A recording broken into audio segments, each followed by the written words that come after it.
단풍철이 돌아오면서 아마도 시청자분들이 가장 많이 즐겨 하시는 운동이 등산이 아닐까 이렇게 생각이 되어집니다. 정림희 박사님, 네. 가끔씩 등산도 좀 하세요?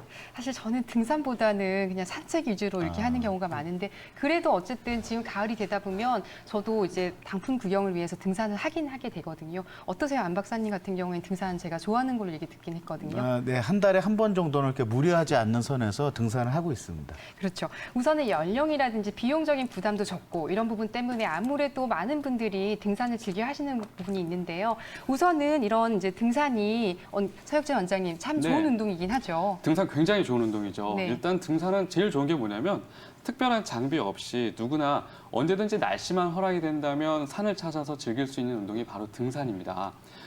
등산 같은 경우는요, 특히 오르막길을 걷다 보면 이 허리에 있는 척추 기립근이 강화가 되고요.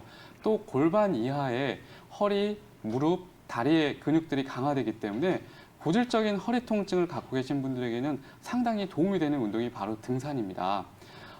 등산 같은 경우에는 또 우리가 등산하면서 좋은 공기를 많이 마시잖아요. 그래서 도시에 좋지 않은 이 매연 속에서 살다가 이제 등산하게 되면 그 신선한 공기를 마시게 되는데 이것 자체가 이제 산림욕의 효과가 있죠. 그래서 마음 자체도 상당히 정화시켜주는 효과가 있다고 볼 수 있습니다. 네, 그런데 아무래도 등산하시는 인구분들이 많기 때문에 등산으로 인한 그 스포츠 손상 인구도 상당히 많을 것 같습니다. 저도 개인적으로 한 2시간 정도 이렇게 하산길을 내려오다 보면 왼쪽 무릎이 이렇게 시큰거려서 최근에는 이렇게 등산을 갈 때 항상 무릎 보호대를 좀 하고 다니는데요. 이 등산으로 인한 부상 환자분들은 어떨까요? 등산 중에 가장 많이 다칠 수 있는 부위는 발목입니다. 왜냐하면 산길 자체가 좀 울퉁불퉁하잖아요. 돌도 많고요. 그래서 순간적으로 걷다가 발목이 안쪽으로 꺾이게 되면 바깥쪽의 인대를 중심으로 손상을 당하기 쉽습니다. 우리 흔히 인대가 늘어났다고 하죠. 근데 인대가 늘어나는 경우도 있지만 실제로는 인대가 부분적으로 파열이 되는 손상을 입는 경우도 상당히 많습니다. 또 이제 손상을 자주 입을 수 있는 곳은 바로 무릎입니다. 예를 들어서 가파른 산을 자주 다니신다거나 돌산을 자주 등산을 하시게 되면 무릎에 완충 역할을 해주는 연골이 상당히 스트레스를 많이 받게 됩니다. 그래서 어느 정도 한계를 벗어나게 되면 이 바로 연골 부위, 특히 이제 무릎 안의 연골은 반달 모양으로 생겨 있거든요. 그래서 우리가 반월상 연골이라고 부르는데 이 반월상 연골이 생각보다 쉽게 잘 찢어지게 됩니다. 그런데 이렇게 연골이 손상이 되고 발목에 인대가 다치게 되면 등산 중에 걷는다는 게 상당히 쉽지 않아집니다. 절뚝절뚝 걷게 되는데 만약에 혼자 계신 상황이라면 상당히 난처할 수밖에 없겠죠. 그래서 이런 상황에서는 주변에 만약에 같이 산행을 동반하신 동료분이 있다면 도움을 청하시는 게 좋고요. 그게 불가능하다면 억지로 혼자서 걸어서 내려오기보다는요. 119라던가 이런 구조 요청을 하시는 게 바람직할 것 같습니다.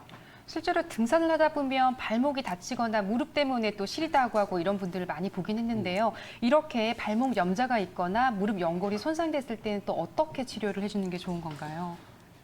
발목을 다치게 되면요. 그 무엇보다도 중요한 게 바로 고정 치료입니다. 그 손상된 관절이 움직이게끔 잘 해주는 게 바로 고정 치료거든요.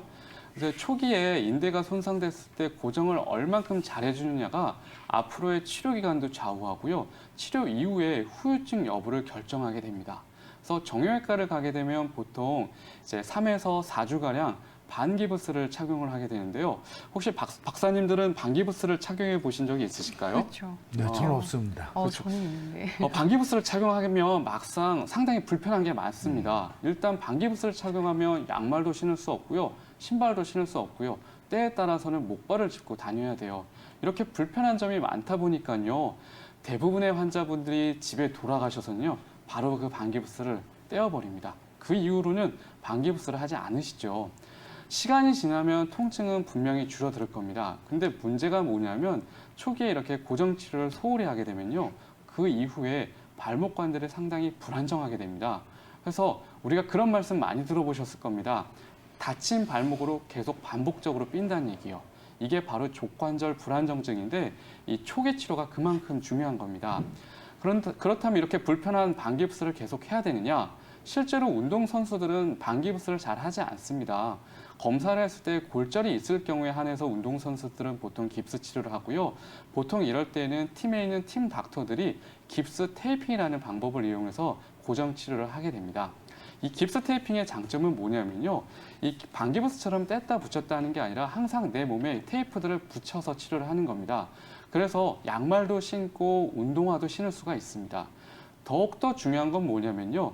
아까 방기부스 치료는 보통 한 3주에서 한 4주 정도는 기본적으로 착용을 해야 된다고 했잖아요. 근데 이 깁스 테이핑을 이용해서 치료를 하게 되면 치료 기간을 2주가량 앞당길 수가 있습니다. 또 좋은 건 뭐냐면 방기부스를 오래 착용하고 나면 기부스를 착용했던 쪽에서는 힘이 떨어지거나 감각이 무뎌지는 이런 후유증이 남게 되는데 깁스 테이핑은 그러한 후유증이 남지 않기 때문에 더욱더 좋다고 말할 수가 있고요. 이제 무릎 손상에 대해서 한번 얘기를 해보겠습니다. 무릎의 반월상 연골이 손상이 되면요. 통증 자체가 상당히 만성적으로 진행이 됩니다.